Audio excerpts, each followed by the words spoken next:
I think people get tattooed because, there's not a lot of real stuff left in the world, and it's all like a 24-hour news cycle. Nothing lasts. With tattooing, it's blood, it's pain, it's permanence.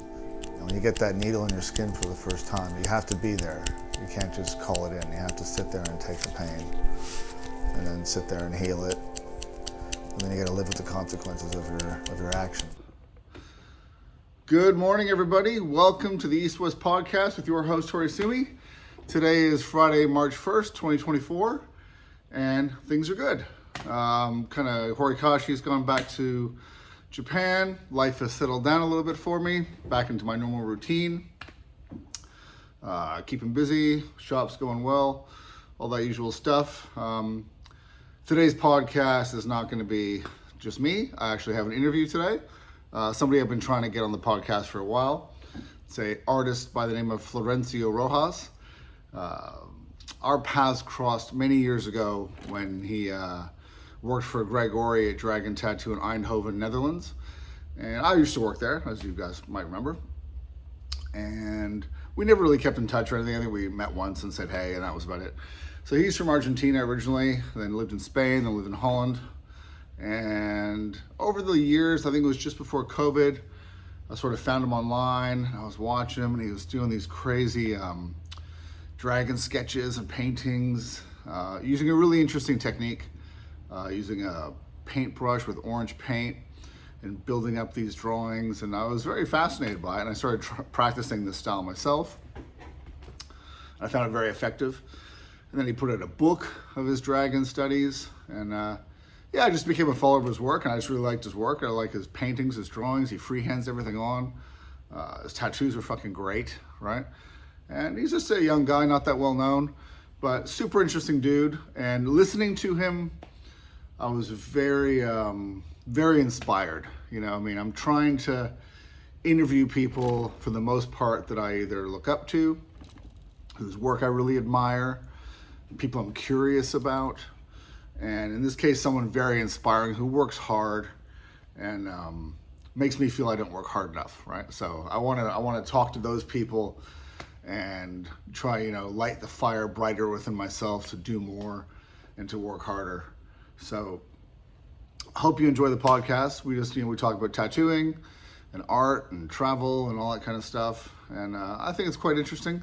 So anyways, without spoiling it for you, I'll let you watch for yourself and see what you think. In other news, I've got some big stuff coming up. I'm sort of changing a few things up. So I'm looking for some artists. I'm looking for Japanese style artists specifically. Serious, traditional style artists. Serious people that want to work hard and do something with themselves. Be more to come later. But for now, put the word out, man. You want to come to Australia? If you're in Australia, I'm here. DM me, send me an email, and we'll talk. Serious people. No jokers. All right. Enjoy the interview, and I'll see you next week. Thanks for watching. Hey, Florencio, nice to see you, buddy. Hello, Kian. How are you? I'm good, man. I'm good. Thanks for the podcast. Thanks for making the time to do this, man. I just want to say, we've met before, like we talked about a minute ago, a long time ago, like almost 20 years ago, we met at Dragon Tattoo. Yeah, we crossed paths in Dragon Tattoo. I remember short hello and goodbye. Yeah. You were working there. I was not working there, not anymore. I worked a year in Dragon and then I moved away to Bakker Tattoo in Breda. I live in the Netherlands. And we have crossed paths there, yeah. Tattoo world is not so big. But it's funny, because the way I got onto you was watching your painting videos and your dragon drawings and stuff. And I didn't know that I knew you. I didn't know that Ian knew you. My friend Ian knew you. I just was very just mesmerized by your drawing with the orange paint markers. Oh, thank you. I started doing this myself. I was like, that's cool, man. Because I used to, before most people start drawing with like a pencil, and then or a pen. Yeah. And I started drawing with red pencils, right? I got onto that from somebody. Yeah. And then I started drawing with colored markers. I got onto that through Marco Serio and Yeah. Regino Gonzalez, right? So using Yeah, like, you know, yellows, oranges, blues, greens, reds, yeah, and building up the drawing. I used to do it building up the before drawing. with the tracing paper. You know, you would Yes. put one tracing paper, then the other, then the other. And that's a fantastic I guess the method for market building make it a up. bit more easy and cheap. Yeah. And that's a really good method for building up and keeping your drawing getting better and better. And so when I saw you painting with orange, I was like, fuck, man, that's cool. Because I tried it. It's a very effect because it's not, you know, like when you're drawing with reds or oranges or yellows, it's not, when you're building it up, it doesn't hurt your head because it doesn't, you know what I mean? Like if you, as you're, you know, if you're drawing with a pencil and you kind of fuck up or you're sketching, it's a bit Yeah, it's much, heavy. you know? Yeah, it's heavy. Actually, Heavy. I do love to build up the drawing, you know, and I think starting with a light color, going over. Also, I do believe that in drawing, sketching is the most important part. If you solve your problems on sketching, Absolutely. Yeah. the rest is just doing what you know. No, everyone that have some years of drawing knows how to draw an eye, a nose, and a mouth, but you need to know where to put that eye, nose, and a mouth for the face that you want to do. So, and I think the part of drawing the dragons and everything was also deglossing the drawing. You know, trying to learn for myself because it was a dragon study that I did for myself, and then become a book by accident.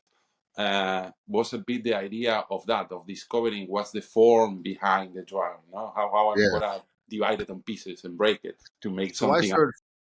I started following you before the book came out when you were doing all the drawings for the book. And that's, I thought that was that like that's when I got onto this orange paint thing that you were doing, right? And Thank then when you. you put the book out, I was like, this is fucking cool. Got one of your books and stuff. And I mean, that's, I find that you learn the most when you're doing it for yourself to study, you know, when you're practicing and you're trying to figure shit out, you know, like I used to do a lot. I used to do everything freehand. I'm back to stencil freehand mix now. But when I was doing everything freehand, man, I was drawing every day for hours, just trying to figure out how a hand worked or, you know, this kind of thing. And building up with those light colors is really the most effective way to sketch and to, you know, learn, you know, what to do. Yeah, I think it's important, and I think in the moment that I was also working on that, I started working with brushes. Somehow I wanted to mimic the classic Japanese look, and trying stuff. I realized that the brush is difficult to use until you get the hold of it, but it makes the most beautiful mistakes. And if you learn how to use that mistakes on your favor, is there where you actually get the most out of it, you know? Where Yeah. you get this expression on lines, on movements that are Mm, important to look when you are doing Japanese. I think is the key of absolutely. making an interesting drawing out of it. Absolutely. Now you know Ichibei, Yeah, right? yeah, yeah. We've been working together, drawing nights and things like that with Marco Serio in Amsterdam. Yeah, that's awesome, dude. I love Ichibei. His drawings are unreal. Ariel, he's a super dedicated person. You know, is always always drawing, Yeah. always busy with his things. I mean, his drawing. I mean, for me, was one of my um, how you call it, examples of things. And when I saw the work of Ichibe, I was like, okay, Oh, did I lose you? this is really good, and was an inspiration for sure. Yeah, Yeah. of me and many, I guess. Yeah. I think So we all got that little book of Ichibe that we look over and over and over. I've got one here. I've got one at my other place. Yeah, I yeah, was lucky. Man. I worked in New York City for Troy Denning back in 2005 or so, and he had some of the Ichibei original sketchbooks that he used to sell at conventions. I actually And have one just hanging there on the wall, and it's, I'm gonna take it for you. yeah, okay, This is I get my hands on this one. Where Marco Serio, which is here, you can okay. see is Is that an original yeah. Ichibei? And the Yeah, funny thing is, the backside have some sketches. yeah, With right. so That's awesome, dude. yeah, yeah, it's a super simple one, but I find it super nice that have Yeah, both sides. that's And super. I grabbed this one actually there on one drawing night on Marco Serio shop in Okay, Amsterdam. Yeah. cool, cool. Yeah, I've got a few originals in the shop as well, and Yeah, he was out here in Australia for a tattoo convention a few months ago, and he was For the Sydney tattoo convention. yeah for a Sydney one a few months ago. He was here. He was staying in the hotel just around the corner. He came and hung out and painted here for the day. Oh, super nice. Yeah, no, he's a good dude. I always go visit him in Japan. So, how long have you been tattooing for? Let's get back to you. How long have you been tattooing for? Well, I started really young tattooing. I started tattooing. My first tattoos I did it with 13, 14 years old. So I count since I'm 16, which is 99. Yep. So that will make 25, 26 years tattooing. Okay. Well, that's cool. And how I old are you spent now? actually all my life tattooing. I work 3 months on a bar, on a restaurant, and Yeah. that's the only thing I did apart of tattooing. I never did something else. To be honest, I'm not experienced on nothing but tattooing. That's good, man. That's good. I mean, I Yeah. started tattooing the same about 14, 15. I did homemade tattoos. Yeah. But then I'm a bit older than you, so it was a little bit harder to get into tattooing back then. Then I started professionally at 21. Well, I grew up in a little town in Argentina. It's called Pinamar. It's in the coast of the province of Buenos Aires. Small town, 25,000 people when I was young. Now it's a bit more. It was actually really hard to get to stuff too. Needles or ink or whatever was quite high. And Argentina is a bit always backwards on development in general. So, for Yeah. example, I don't know, it was super difficult to get some products or needles, which in that moment you get like the jet France or the like the packages of 1,000 needles. Remember the little box Oh, yeah. like this from jet France, or the Yeah. square one from National, and Yeah. then welding and things like that. That's how we Good old start days, man. the old days. Yeah. I Good old still days. actually have some boxes of needles from jet France. So what was your inspiration? What got you into, like, in this little tiny town, Argentina? What was the influence or the inspiration that made you go, you know what? That's what I want to do. Well, I was young, so I think was not maybe something that I really thought. But I am a passionate drawer since I have memory, since I am a young kid. I always been drawing. My school books was full of drawings, not words. And then I was around 13, and a friend of my brother, older than me, come out with this homemade tattoo machine, like a rotary machine, the classic homemade gel tattoo machine. Yeah. And I was so impressed about it. Before that, I already have some encounters with. I remember I was young. I was around 10 or 11, and my house was rented because it's a summer place. And then there was some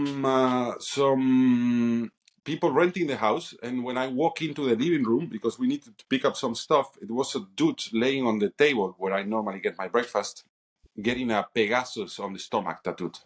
Right. One of the guys was a tattooer. That was my first flirt with tattooing. And then at 13, I see this friend of my brother with the homemade machine, and I look at it, and I thought, I can do that. I mean, I saw the system, how it was built, and I say, okay, we can do that. Me and a friend, we were both already drawing comics and things like that, and immediately copy it. I grew up in a low-class economy, not much parenting. So I had the chance to tattoo me and my friends with 13. Mothers were not so happy, but for me it was a good chance of getting to make some tattoos, even though were pretty bad quality tattoos, homemade machine, gray. I still have one or two on my legs. Yeah. That's how I started. And then I was lucky. I was lucky enough. A year later, some skinheads opened a tattoo shop in my town for the summer. So 3-4 months open on the summer and then close. But that gives me the chance to stand up on the door and be there until they slowly give me space to help them with some stuff and put an eye over the shoulder and look at what they were doing. And I guess slowly it was just happening, Second year they come back, then we already have a bit more of friendship. Then my brother bought a tattoo machine as a present for me, like a real tattoo machine, a coil. And it just happens. Somehow, when I was 16 or 17, I was the only tattooer. I was me and one friend more tattooing on the town. So actually, it was, for a 15, 16-year-old, some income, especially So in the situation that we grew up, back, and we needed an income. back in this time, I mean, like you're saying, you come from a lower socioeconomic thing, and tattooing was a little bit magical. I mean, I come from the streets as well. I left home at 14 with nothing, living in a at fucking 15, I was out of home too. yeah. I 15, was living on my own, fucking, getting in trouble and shit. And so for me, I did some other work and stuff. I wasn't really tattooing at that age. I did a bit of kitchen magician stuff, but not. I think, but for you, I mean, starting, you got a real tattoo machine. You're 16. You're just looking after yourself, supporting yourself. Tattooing was very magical, right? It wasn't like it is now. Do you know what I mean? Like, it was very, you had to want it, was what I'm saying, right? Oh yeah, well, actually, one of the things and wanting the tattoo was also being a bit an underdog, right? At least the choice, and I remember doing the choice. I mean, there were other choices too, but I did like the idea of being an underdog. Outlaw. Today is super fashion, and I'm happy. Yeah, I'm super happy with the industry. I mean, life is great. I own everything what I have to tattooing, so I'm more than blessed for the choice that life did for me, because it was not a clear choice, and I did. It just happened, but was definitely a choice of being an underdog. Yeah, being an outlaw somehow. Yeah, for sure. Well, in Canada, where I grew up, where it was definitely outlaw. There was like 2-3 shops in the whole town, and they're all biker shops, and only scumbags had tattoos. Yeah. So imagine this one. I did it with 15 on my neck. yeah. So you're no father from girlfriend like me since then. I mean, dude, neck tattoos were very taboo when I was a kid, right? Oh yes, I still don't have one. Right? I still don't really do them. But it's, I mean, now you see these kids coming out of university and tattooing is like a career choice, or it's like you said, very fashionable to be a tattooer. It was very different back then, where you had to want it, you had to struggle, you had to fight the system to be part of it. And also was not. I don't know. I remember if you said, "What do you do?" I'm a tattooer, and they were like, "Oh, okay." Now you kind of say, "I'm a tattooer." Oh, cool. Oh, nice. Can I get your card? And then I didn't want them to say that. I wanted to say the other one. Oh, really? Yeah, there's a little bit of that, right? There's a little bit of tattooing now is so mainstream. You know what I mean? It's like, it's not really cool You're anymore frozen, sometimes, right? I guess internet here is a mega storm. What's that? So there you're back. Yeah, there we go. It froze up for a second. In the Netherlands, it's a mega storm. It's raining and windy and. Oh, really? Yeah, right. Okay. Yeah. See, it's 7 a.m. here. It's bright and sunny. It's fucking in my face. Yeah. Here is 10 o'clock. Yeah. Well, I was doing that last night, so I'm a little bit dusty today. Horikashi is here visiting from Japan. I saw your posts. Yeah, I saw. Yeah, we had a big dinner. He's going back to Japan in like 2 hours, so we had a big dinner for him last night and a lot of wine. So I woke up at 6:30, going, "Shit, I gotta get the fuck out of bed." Yeah, like that's nice. That's how it should be, right? If you have guests, it's always good to take them out and. It's been really good having him here. He's a prolific artist, man. It's crazy. He paints, he tattoos for 10 hours a day. And then the days off he made these giant paintings in my house. I was looking at that. He was doing these giant paintings, loose brush, which I really like, I think. And he left those at my house too. I've got those. I got a giant life-size shoki. Nice. I saw the shoki. Yeah, shoki there. He was painting the clothing of it. Yeah, super nice work. Super nice. Did a 4-panel warrior painting. So it's 4 different pieces of plywood, all joined, all just touching each other with one painting across them. Super cool shit, right? Oh, super. Yeah. So I've done a podcast with him as well, which is not quite as easy because he doesn't speak English very good. So we're using you get a translator, or how did you manage? Yeah, we were kind of using the phones, right? And so it's a little bit disjointed, right? And he's not really super talkative. You know what I mean? Well, as every Japanese, they are not really talkative, and you need to guess when they say yes or not, or when they want something or not. Yeah, so you'll see the podcast. It's good, though. It's good to get a little bit out of them. Yeah. So we'll go back to your career. How did you end up in Europe after leaving Argentina? So you tattooed in Argentina. and then you decided you want to go better yourself and go to a bigger. No, I was doing good in Argentina. I had a tattoo shop in my town after I think I was 17, 18, and together with my brother. My brother was always a kind of companion, or like I say, he gave me my first tattoo machine. And then remember this story I told you about the skinheads. The skinheads become a good friend of my brother. And one of the summers, this is a funny story. That's why I say that this happens to me somehow. At the end of the summer, they pay the rent 50% before the summer and 50% when the summer is finished. The owner have a fight with the girlfriend, and the girlfriend ran off with the money of the shop. Right. So one night they come to us and they say, listen, we're not going to pay the rent, so we're going to stock all the tattoo shop in your garage. And I'm like, yeah, okay, do it, They were also not really nice people, so it's like, yeah, of course, no problem. Yeah. So they put all the tattoo shop in the garage and they leave.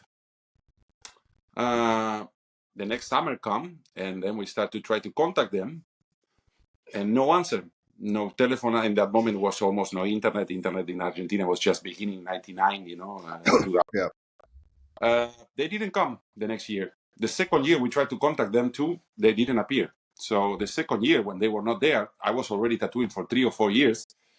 We look each other with my brother and they say like, yeah, we have a full tattoo shop in the garage. Let's open a tattoo shop. And Yeah. Right. I opened my first tattoo shop with 18 together with my brother. And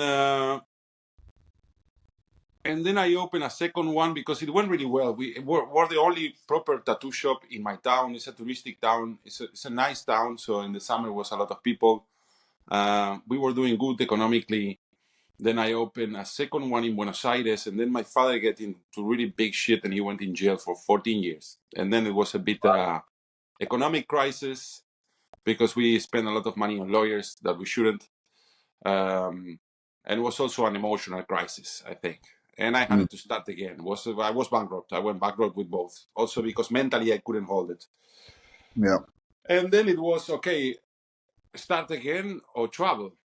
And travel was something that was a relief, was a choice, and I didn't even doubt about it. I was like, I'm going to go traveling. And I think was one of the best choices I could do because my idea of tattooing opens up when I start traveling. I was first traveling in Europe, doing Ibiza. My sister was in Ibiza, so I went to Ibiza. Did you visit any shops? Did you visit any shops in Ibiza? Yeah. Of course, Incadelic. Yeah. So you know Neil then? Yeah, I know Neil. Yeah. I worked for Neil as well. Yeah. That's funny. For Hello and Goodbye, also, I don't know, El Flaco. I don't know if you know, I'm doing realistic thing. Then I went to Costa Rica and I crossed some tattoos of Nazareno Tubaro. I don't know if you know it, black work guy, Polynesian in that moment, doing Polynesian tribal work. And then in 2023, I was in Ibiza and I met a dude that have an Argentinian guy that have a back piece by Philippe, the Tibetan skull, frontal Tibetan skull. Yep. When I saw that tattoo, I thought, holy shit, I think I know how to tattoo, but I don't know shit. And I think there is a lot more to learn here and to improve and to grow with it. For me, traveling was something that really opened my mind, something really important. So I still kind of travel every time I can and putting myself to people that I look up to it. And I think that's the best recipe also to push yourself, to learn more, to see through the eyes of somebody that you think is really good. I think was a key for me. I mean, same with me. Traveling's I think the key to becoming a better tattooer, of course. And working with people, person included. Yeah, and working with people that you aspire to, to be like and to be and then you're influenced by, that was what made my career, was leaving Canada, going to Europe. I met Neil. Neil's who really got me my start in custom tattooing because I didn't really know he knew how to make really good needles. This is like back 2002. And he showed me how to make really good needles. And that changed everything for me, because if your outliner needles aren't good, you're limited as to how good your tattoos can be. You know what I mean? My needles were okay, but the way he made them, just a bit looser, a bit less solder on the ends. You could pull much nicer line, and that opened everything up for me, right? Changed the world for me. Yeah, I think that things with the needle is really important. I remember learning that tricks way later on the years. I think maybe what a guy can learn today on a proper tattoo shop with an apprenticeship in 2 years, it took me 10 to learn. Me too. Me too. Walking around and then seeing this and like, oh, wait, did you saw that? Okay, I will let's try it and see if it works for you or not, because it's not only what you do, but if it works for you. Yeah. Opening needles, I still buying tight needles and taking the lighter and open them. Yeah. I don't Absolutely. like the RS. The RS have the stadium too far away, and I feel that the needle flexes when you push the skin. So I do like the tight needle. I open it, and then I get like an open needle, but it's still tense, you know? Absolutely, dude. Yeah. Anyway, now I'm using some cartridges, but I still buying RS. You went to cartridges? Are you using a wand as well? Come on, man. You're old school, dude. Man, I resist for 20 years, and I think not even 1.5 years ago, I was working with Rafa de Cranio. You know Rafa from Spain, really good traditional tattooer. And he was working with a pen, and I'm like, dude, how is possible? And it's like, man, yeah, I'm working with a pen, and I'm like, okay, let me try it, and I try it, and I could line perfectly with it. And slowly, I'm bending myself into the new way. I know. I just went back to coils, dude.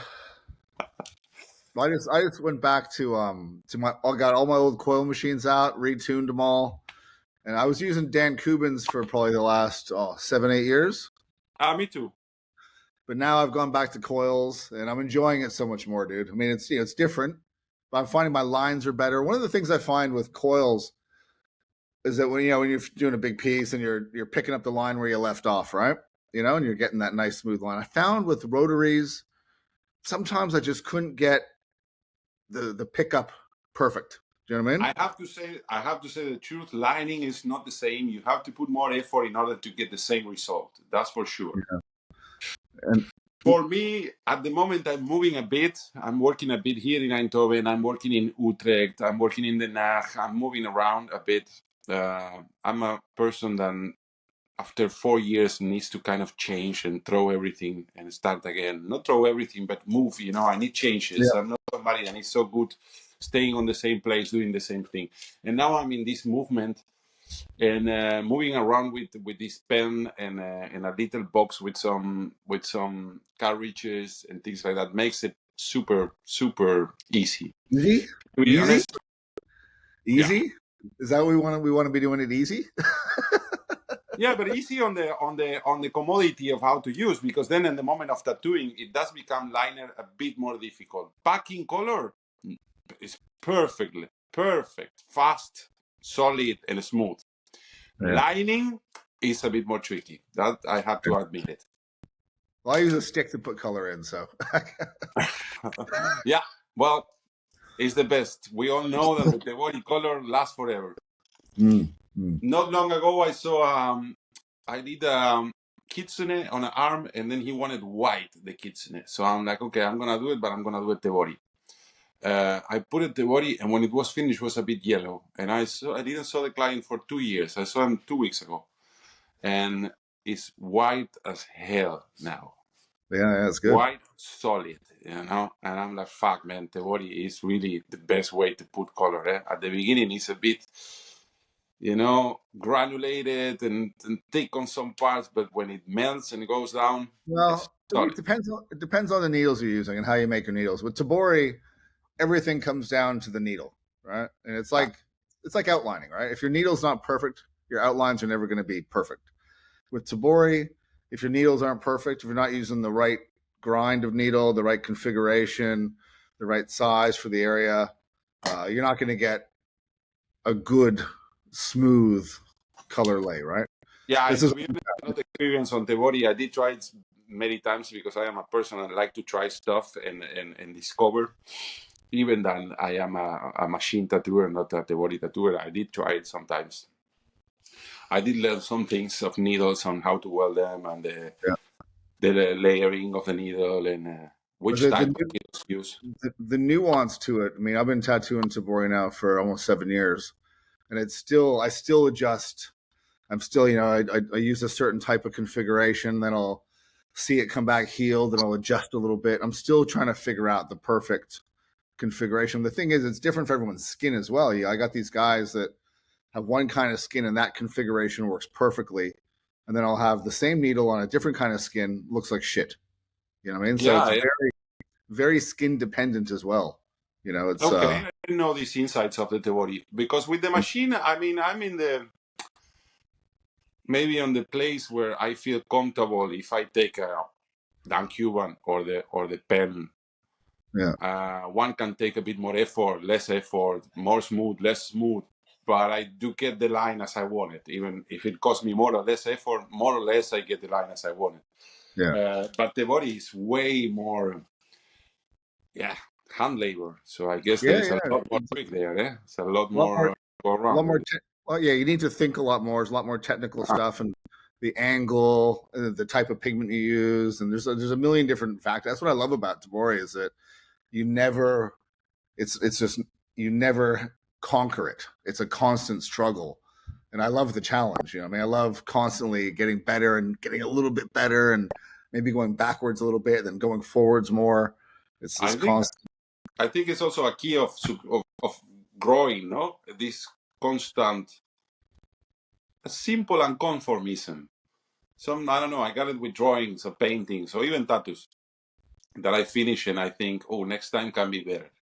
Which I think is a sweet, sour taste because at the beginning you think, oh, okay, I can, and then, but it's what it pushes you to do it better the next time or try it. Go a step further. You talked about using paintbrushes, right? I look at the way I explain Tabori to people is that if you're using, like, say, Copic art markers, right? And you do, like, say, a back piece, like behind you on the wall there, using Copic markers and a liner marker, you get a very clean, perfect piece of artwork, right? If you did all that with a brush, it would be a little bit rougher, but it would have a different texture. I mean, if you use paint as opposed to a marker, you'd enjoy the process more. It's a little more cathartic, it's a little more like you're really into each stroke and you really have to pay attention.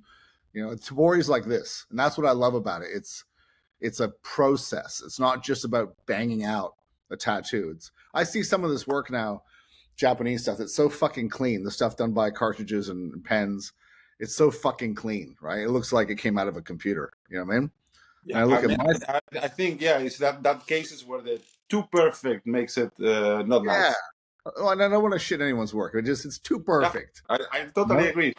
Too clean, right? One of the things that I like to do apart of Japanese is Polynesian or tribal work. I find it fascinating.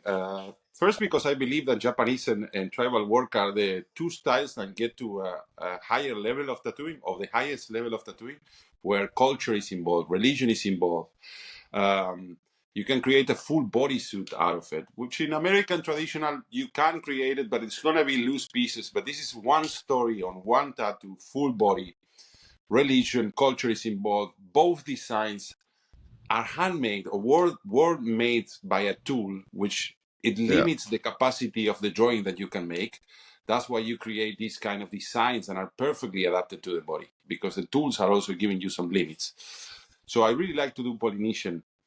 And there you can see, because when I begin, I was trying to make it really perfect. The spaces in between, the sizes and everything would be kind of mathematically correct. Right. And somehow it looks plastic. And then when you let it be more organic, it's all freehand also because it's impossible to stencil that on the skin.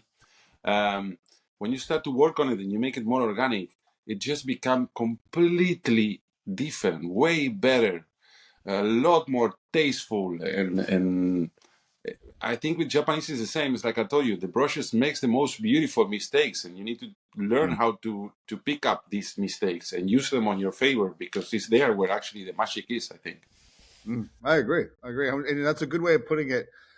Again, without being derogatory to an artist, I mean, plastic, so much stuff being put out now, like this perfect Japanese stuff or perfect any style, looks a bit plastic, soulless. Yeah, definitely. Definitely. I do believe actually a big part of a beautiful piece of, I would say, art. I don't know if I don't know always if I'm in between an artist or a craftsman. I guess I'm a bit of both. Yeah. But one of the beautiful things is to see that, no? To see what is. Well, it's like when you see a painting. When you see a Yeah, painting, you can see the texture, you can see the brush strokes. yeah, This is what Tabori is to me, right? So you can, I had a piece come back yesterday, a big leg I'm working on, and you can see it's still kind of healing. It's only about 3 weeks old. And you can see, it looks like a painting, right? Because the ink, there's so much ink, it's so dense, and it hasn't fully gone into the skin yet, but it has that almost rough painting look to it. And it's got so much power because of it. You know what I mean? yeah. I think that's the greatest part of any good piece. Any good piece, when it's known, it's a bit like a subconscious part of the person that was doing it is there, and Yeah. not just a technical structure, perfect work.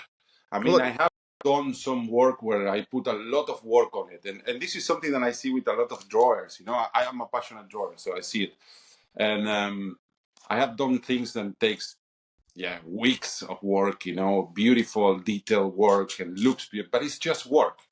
Is you put a certain goal on it and you work really hard, but what it makes me really love the Japanese is that it's not only putting the work, but it's a kind of emotion that needs to come out with it, a kind of expression that needs to be there, that you need to look for it, which I think it makes it really special. No, when you see all these forms on Japanese with really weird compositions or this anatomy that is practically incorrect if you look at it. The feet is yeah. looking completely the other side, but there is the full expression of the movement of what was happening, and you can see it. You are looking at this woodblock printing and you are seeing this crazy position, and I think that always really captivate my attention on the Japanese. It seems simple and actually becomes really difficult when you try to mimic.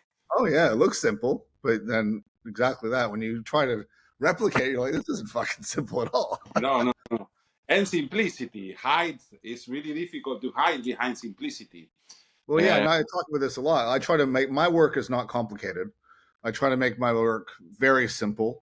Um, and again, exactly that. It's hard to make clean, simple work look good because you don't have all the bullshit to fucking mask your stuff, right? Nothing And to hide. Whatever is there that's what visible.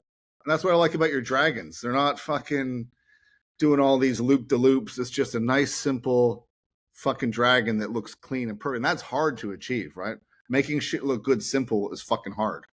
Right? Yeah, it's funny because I am, like I say, a passionate drawer, and I begin drawing really complicated stuff, and then somehow getting more simple and simple and simple and deglossing to a really simple stuff. And instead of becoming more simple, it becomes actually more difficult to get less and less, using less and getting more. Yeah, exactly. Yeah. So are you doing you're working in Eindhoven right now? Yes, I'm working at True Blue Tattoo. Okay. Super Is nice that shop. who owns that shop? Bobeus. Bobeus is a really, really good traditional tattoo artist, American, but he has his own style. Okay. It's a really particular style. Really, really good work. I really love his work. Actually, here he does also some painting and some weird stuff. Yeah, This right. was Okay. from him. But his tattoos are really particular. Right. When you know his work, you immediately recognize it. Okay. And so you're doing bodysuits, large scale work right now, Yes, arms, backs.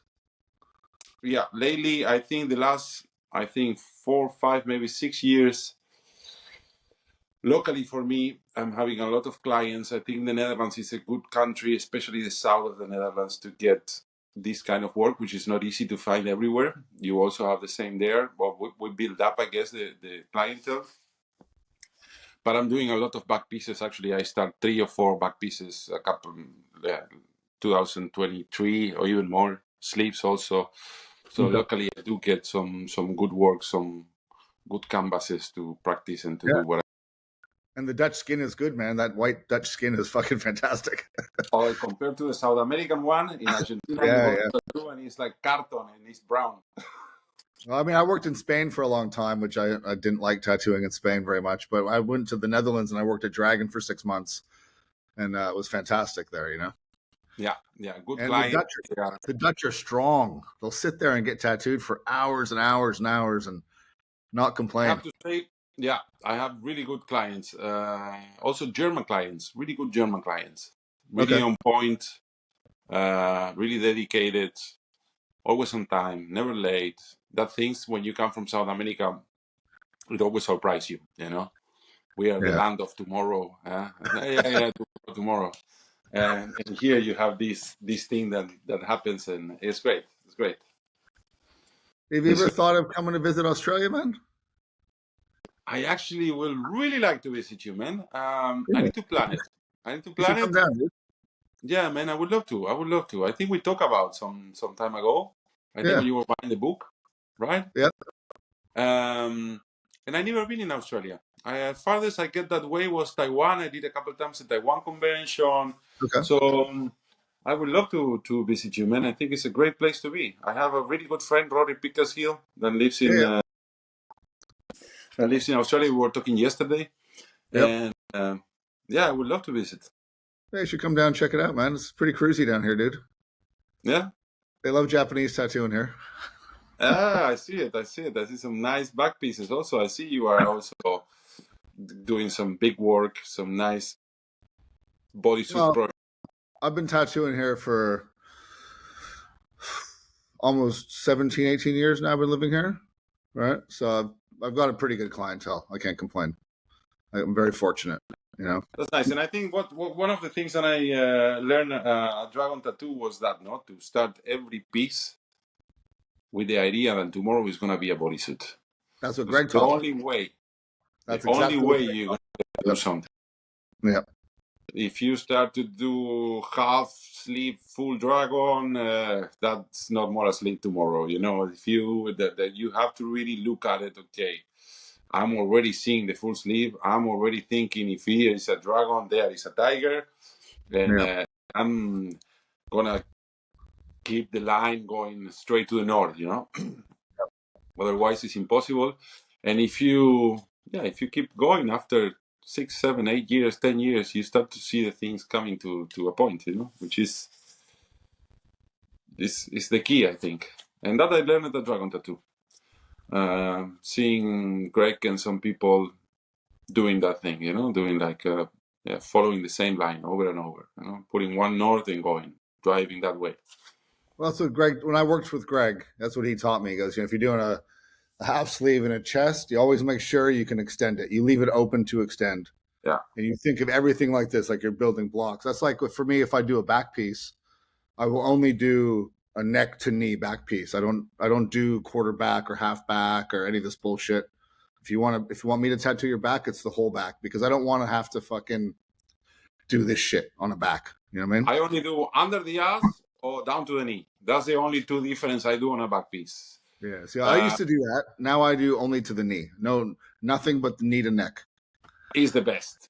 The best. No doubt is the best choice. Unfortunately, I have to push to convince them to get sometimes the ass tattoo. Luckily, after, you know, I think Instagram changed a bit that game, or the social media idea that, I don't know, I start being a tattooer, you know, just doing tattoos. A client would come in and then we would figure out what we need to do. So it was a bit everything, you know, it was not a tattoo artist, it was just a tattooer. Yeah. Then when the time comes and social media started, then you start showcasing the work that you do, and then the people contact you because you are doing that. So I guess now I'm in this role where people see already the back piece or see the sleeve, and then they come, oh yeah, I want something like that. And my work is freehand at the moment. I'm doing all freehand for the last 4 or 5 years. So actually, it's not even a drawing. It's like, let's have a nice chat, think around the idea, draw, look at the mirror. I hope you like it. Maybe make some adjustments here and there, and then tattoo it. Do you do a preparatory drawing first? Before, if you're doing a back piece, would you do a prep drawing on paper first? I do practice some things, and I'm not sure if I have doubts. I don't know. I think last time I had to do Nue, you know, the Nue, the Yep. tiger, monkey, Yeah. snake tail, and I was not sure about the face. I was like, I knew and I'm like, So I did work out. I did like four or five sketches of the Nue face and a bit the tiger. For example, I did the dragon. What I do is I do one animal, like I did the dragon book, and now I'm doing food dog and tigers, Yeah. and I Cool, man. really use it as a workout. So I'm 1 year, book is almost halfway, 1 year drawing tigers and food dogs. So every day or one every 2 days, one tiger, one food dog on the same book, same with orange paper and things like that. So it's a bit like a practice. Yeah, absolutely. Tigers are fucking hard, dude. Getting a tiger that doesn't look goofy is fun. Same with the food dogs. I used to fucking not like doing food dogs because I thought they always looked just, I couldn't get them to not look blocky, like a block, right? And then again, just drawing and drawing and drawing and drawing and drawing, looking at the right reference to find a way to get them to flow because their bodies are so, you know, block head and a block body. And Yeah. to get that dynamic look takes Also, work. it was a bit bulky because it needs to be a tiger, so it needs to be strong. So you need to think Yeah. on these big legs, but also having some kind of stylized body. So yeah, tigers.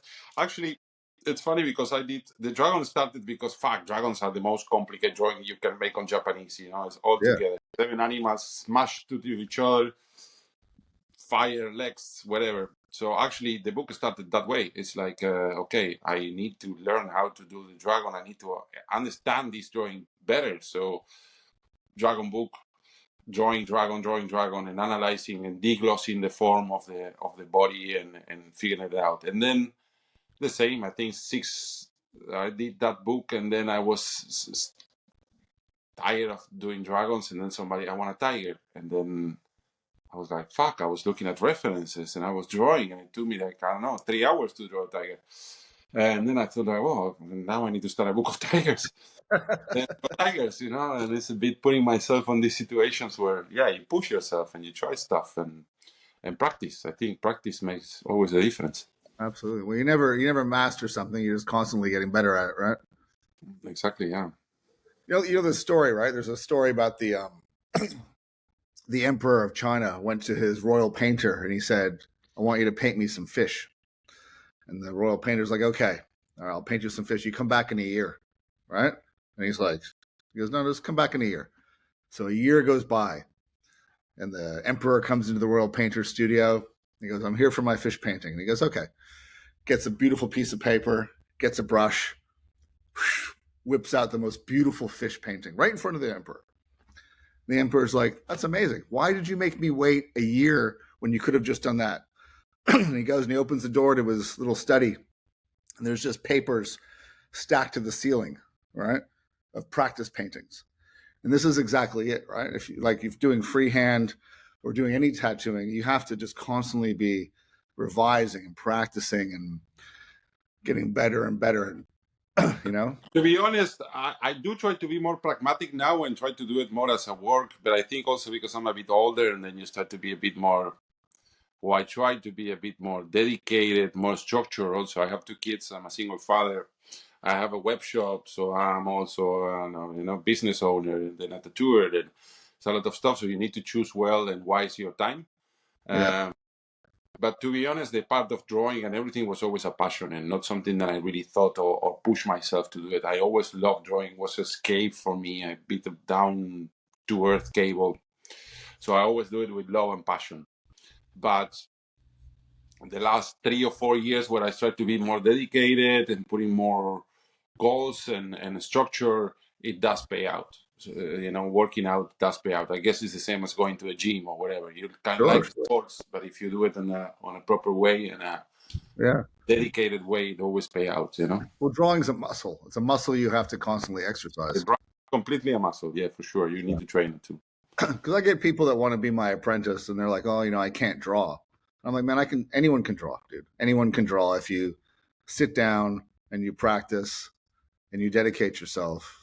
Yeah, well, Chinese people also says, right? If you can talk, you can sing. And if you can, yeah. And if you can walk, you can dance, right? I never heard that, but that's good. Yeah. I guess if you, of course, people have some talent for some things, and some other ones you should be able to appreciate what's the best that you can do, and then go for that. But I guess it's always, I don't know. It's a bit difficult for me to say because, like I say, I only work 3 months in a restaurant. That's the only thing I of tattooing. Yeah. So I don't know much about the rest of the world. I'm happy being a tattooer. I've always been, and I enjoy it every second. I actually go on vacation sometime, and I'm wondering when I come back to the studio, back to tattoo. So what's the future hold for you? You got more books coming out? Tiger book. So I Yeah. think I will finish maybe for the end. I don't put a really structured thing because it's a bit like I say, a release. I don't know. I don't know if it happens to you, but with me it goes waves. Like sometimes I'm super inspired and I paint a lot and I do a lot, and sometimes I'm just not feeling it. Yeah.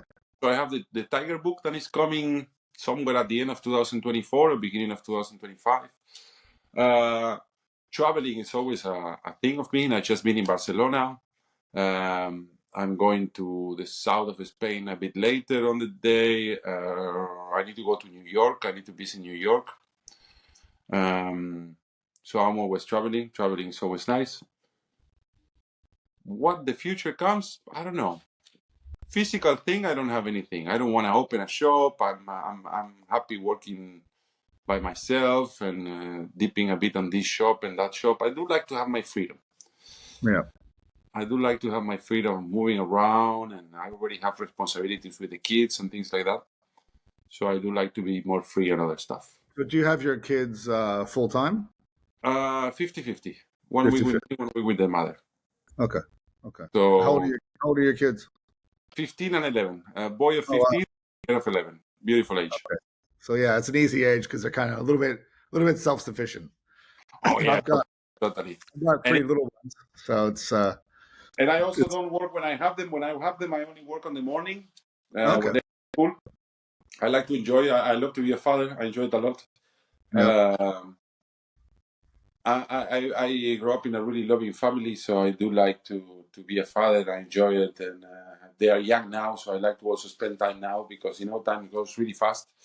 Like I say, 15 at 11, so it's like 5 years more, and they are already doing their own life. The one is 15 is 20, and the other one is 16 is doing her Yeah. own life. So I think it's nice to enjoy it now. Probably I will gonna get more serious in a couple of years when they start growing up a bit more. Do some projects. I want to do some kimonos. I want to do some stuff around, but it's always rolling on my head. When the feeling comes, I will do it. Yeah. For now, keep painting, which I love it. Do you sell original paintings on your web shop and stuff? Not. Sometimes it's difficult to let go of the paintings. I have some. For you, yes, that's the key. For who? Well, I'm just trying to. I'll promote I'll put your little web shop down here as well. Oh yeah, thank you. Yeah. The web shop is a bit. It's a Japanese art supplies, Okay. and it's actually a consequence of needing stuff. Well, I love your markers. I use your markers. They're great. Freehand Thank you so markers. much. Thank you so much. It's coming a new batch with some new ink and some new development on it. The web shop also is doing good, and it's a bit of passive income and having fun. Like I said, I paint a lot, and I get to the complications of finding the right paper or the good brushes. I'll tell you what, the hardest product that I have found that's perfect is the freehand markers. You know, I mean, those are to get a good freehand marker is difficult, man. Because you got like say Sharpies, right? Sharpies are great ink that the fucking stays, but it's a shit drawing experience. They're fucking horrible to draw with. Yeah, it's bulky. Yeah. Smells like shit. Yeah. And the Copic sketch markers are really nice to draw on the skin with, but it just washes off when you touch it. You know? Yeah, well, actually, what I try to do with the markers that I come out with is the first 3 colors, so the orange, yellow, the yellow, orange, and red, are washable. It's only the purple that is strong. So the idea is to sketch and get loose with the colors, with the light colors, and then when you're sure, you just go with the other purple. The purple is extensive stuff. It's Yeah. gentian violet is called the mineral that is used for Yeah. that. So the purple stays as a stencil if you let it dry for 5 minutes. Yeah. I'm super happy with the markers, but I still think that it can be better ink flow, and I'm always trying to make it better and better.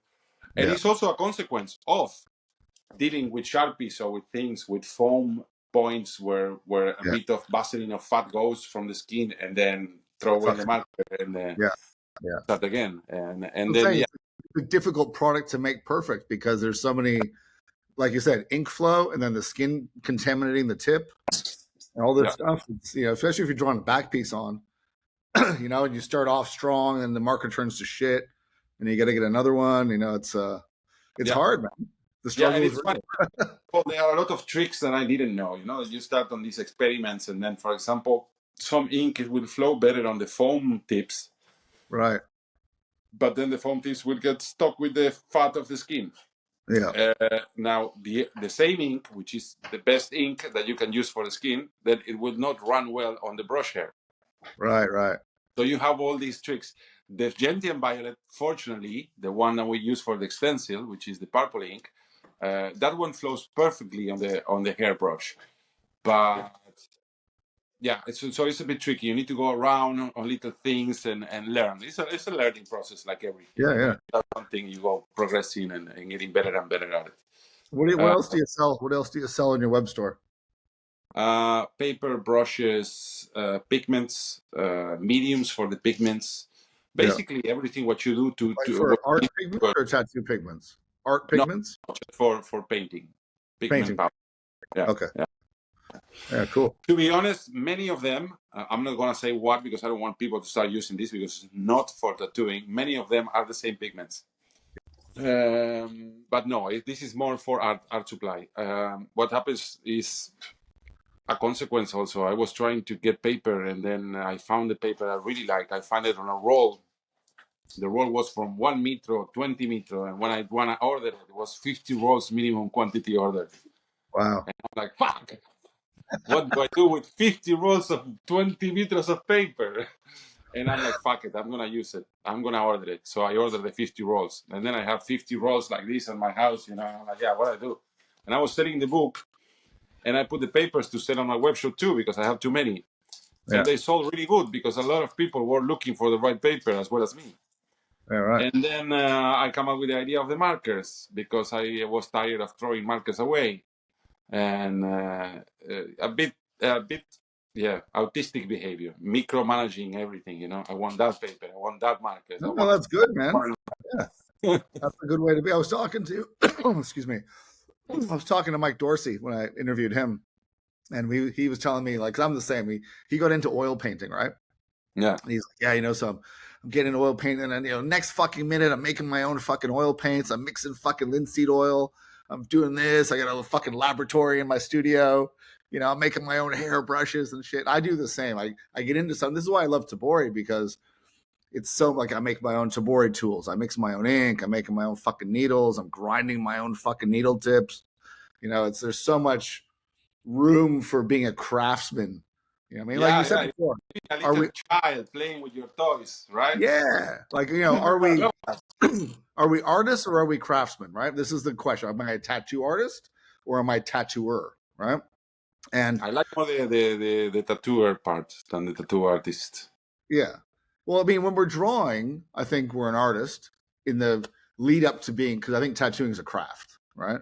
Yeah. Especially, what I mean? Yeah. It's more of a craft, right? And so I love that you can, with tattooing, there's so much, as much as you want to, you can be involved in the process of the supplies and the tools and all the things you use. That's what I love about tattooing. It's a very deep rabbit hole if you want to go down to it. This is why I make fun of the people in my shop that draw on iPads and use the fucking cartridges with the wireless machines, because that's not, and that's, you do what you want, but I enjoy the craft of tattooing, right? I have an iPad. I try, like I say, I can use a pen, but the iPad, when I start drawing, my proportion go to it just break. No, Yeah, I now don't what I draw. do is I have a sketch or something, then I can make a photo and then use the iPad as a tracing machine, for my sketch. Yeah, That's perfect. yeah. But digitally, not. Maybe making some sticker or something like that, and Yeah, then you that drawing and you can send them to print and something like that. But yeah. no, to me, give Listen, me. I use the iPad for doing if I'm making a logo or something for a brand, or I'm doing some labels for a brand, I'll use the iPad. But for artwork and all my tattoo stuff, I draw on paper with markers. Sometimes some sketch on the plane. That's when I use Okay. it. Man. I'm sitting on a plane and then I do some sketching on some ideas that I have. Yeah. But I just don't enjoy the process. I don't enjoy drawing on the iPad at all. no, and imagine me that I have like powder pigments and mediums and brushes and the smell of things and the touching of the paper. I use these washi papers that are no, I mean you cannot beat up that. It's a Yeah, full experience, not just the drawing. yeah, yeah. This is why I like making tattoo needles as well, and like use now, like because I went from the Cubans back to the coils. I like tinkering with the fucking machine a little bit, and I love all that stuff. Yeah, I think it's nice. It's like an old motorcycle, right? And you need to know that Yeah, trick around to start it in the morning cold. yeah. I mean, you gotta. I was an early adopter on rotary machines. I was using swash drives in like 2007. I went Well, through all I went yeah. through all that stuff, and I always came back to coils in the end. I found the Cubans, and I was like, "This is fucking perfect," and they're great. I mean, I love Cubans, right? But again, I came back to coils again because I just found that the experience of tattooing with a well-tuned coil was just nicer, Yeah, actually, to be honest, I don't tattoo with a coil for a long time because I was using the Cubins before I was with the pen. And I think I'm a bit scared. Maybe if I go back, I'm like, shit, this is fucking nice. Give it a try, man. Because I remember the feeling, like the feedback that you get Yes, the oil, feedback. Exactly. you don't get it from anything else. Like the pen, the rotaries, or any rotaries direct drive that you use is pushing the needle on the skin and just having the hand to move it around, But it's Yeah. no feedback. I Yeah. think the feeding back of the coil, the sounds, the tuning is a bit nice. Now you're gonna go try a coil machine this week and see how you. I'm, Right? I'm just thinking on that. Tomorrow I'm going around. Yeah, and All the right. funny thing is I have a bucket full of coil machines. I don't know how many it must be there. Maybe 200 machines. Really? So it's a nice collection, but they are there. They are like You got ridiculous. no excuse now. So I get dust out of it. how can people find you? They find you on Instagram. They normally find me on Instagram. I do have a web shop too, florenciorojas.com. But to What's be your honest, Instagram handle? What's your Instagram? Florencio Rojas, my own name. Florencio Rojas. Just that. Yeah, nothing Okay. more. I'll put that in the video. And what's your web shop? The web shop is called redflowertemple.com. Okay, I'll put that in there as well. Thank you so much. Cool, Appreciate man. that. And Hey, listen, it's been great talking to you, man. I appreciate getting your story, getting to know you a little bit. thank you so much. For me, it's an honor to be on your podcast. Thank you for letting me be part of Man. it. And I hope to see you down here soon. You come visit, Dan. We'll look after you. Now that's the key. Now I see you back in Australia next time. Yeah, just come down for 2 weeks, man. We'll have fun. That is perfect. I'm gonna plan it and send you some dates. Do it, man, for sure, dude. All right. Cheers, Thanks, man. Have a good All one. right. See you, buddy. Bye.